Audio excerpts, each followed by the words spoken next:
Hello everyone, আসসালামু আলাইকুম। সবাই কেমন আছেন? আশা করছি আল্লাহর অশেষ রহমতে আপনারা সবাই ভালো আছেন। আর আপনাদের দোয়াতে আমরা অনেক ভালো আছি। চলে এসেছি, আশা করছি আপনাদের কাছে ভালো লাগবে। যদি ভিডিওটি ভালো লাগে তাহলে অবশ্যই আমার চ্যানেলটি সাবস্ক্রাইব করবেন এবং আমার পাশেই থাকবেন। তো আজকে গরুর দুধ দোহানো হবে, ভাবলাম আপনাদের সঙ্গে শেয়ার করি। রোজই দোহানো হয়, বাট কখনো আপনাদের দেখানো হয়নি বা কতটুকু দুধ হয় সেটাও জানানো হয়নি। তো ভাবলাম আজকে আপনাদের সঙ্গে আমি শেয়ার করি। তো আমরা এক মহিলাকে দিয়ে ধোয়ানো হয় দুধ গরুর। তো বাট সে আজকে আসবে না বলে আম্মুই যাচ্ছে। আম্মু অতটা ভালো করে পারে না, আম্মুর হাত ব্যথা করে। তাও উনি নাই বলে আজকে আম্মুরে যেতে হচ্ছে।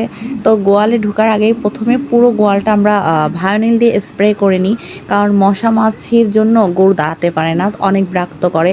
এই দুধ দোহানোর সময় আরও বেশি বিরক্ত করে, গরুও দাঁড়াতে পারে না বলে আগে ভায়োনিলটা স্প্রে করে নিলাম সারা গোয়াল ঘরে। তো গিয়ে আমাদের আরও দুটা গরু আছে, তো ওইখানেও আমরা সবসময় স্প্রে করে রাখি যাতে মশা মাছি ওইভাবে বিরক্ত না করে। আর আমাদের যে গরুকে ধোয়ানোর আগে আমরা গোসল টোসল করিয়ে তারপরে গোয়াল ঘর পরিষ্কার টরিষ্কার করে রেখেছি, যাতে দুধ দোহাতে কোনো সমস্যা না হয়। আর যখন দুধ দোহানো হয় তখন অবশ্যই গরুর মুখের ধারে যে সারি বা খাবারের যে পাত্রটা থাকে ওইখানে আমরা ভুসি বা পানি দিয়ে, ভুসি বা যেসব আমরা খাওয়াই গরুকে সেসব খাবার মাখিয়ে রাখি। আবার পানিও দিয়ে রাখি, কারণ গরু যখন দুধ দোহানো হয় অবশ্যই তার 1-1.5 ঘন্টা আগে ওকে খাবার দেওয়া হয়। আর অবশ্যই পানি পর্যাপ্ত পরিমাণ দেওয়া হয় যাতে গরুর দুধ একটু বেশি হয়। আর যে মহিলা আসে উনি বলে যে যখনই আমরা দুধ দোয়াবো অবশ্যই তার আগে একটু খাবার দিয়ে রাখবে, যাতে গরু বিরক্ত না করে, অনেক সময় পা দিয়ে লাথি মারে। এইসবের কারণে আগে দুধ দোয়ানোর আগেই গরুকে খাবার টাবার দিয়ে রাখি, প্রস্তুতি করে রাখি সব কিছু। তো দুধ দোয়ানো হয়ে গিয়েছে।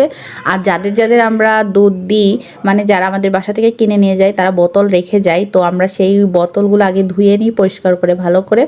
তারপরে গিয়ে এই দুধগুলো বোতলে ভরে তাদের কাছে দিয়ে আসি। বাসায় এসেই তারা নিয়ে যায়, আমরা তাদের বাসায় যাই না। তো আম্মু সবগুলো এই যে বোতলে ভরে রাখছিল। আর আজকে 3.5 কেজির মতো দুধ হয়েছিল। আর আমাদের গরুর আনা থেকেই দুধ হয় 5 কেজির মতো। তো আম্মু তো তেমন ভালো করে দোয়াতে পারে না, এই জন্য আজকে 3.5 কেজির মতো দুধ হয়েছে।